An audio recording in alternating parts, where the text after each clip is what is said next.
పర్లేదు, చెప్పండి.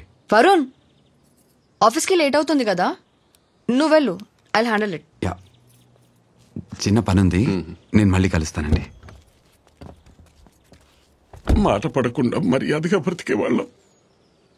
కానీ మా బస్తీలో వాళ్ళ మాటలు వింటుంటే భరించలేకపోతున్నా. మా కూతురు, మా అమృత తప్పు చేసిందని అందుకే మాకు ముఖం చూపించలేక లారీ కింద పడి సూసైడ్ చేసుకుంది అంటున్నారమ్మా.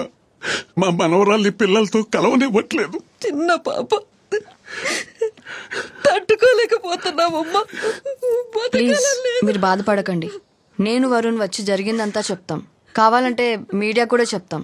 పాప ఫ్యూచర్ మీద ఎఫెక్ట్ పడకూడదు. నేను చూసుకుంటా, అండగా ఉంటా. అక్కడ పెట్టు, ముందు తాగండి. అమ్మా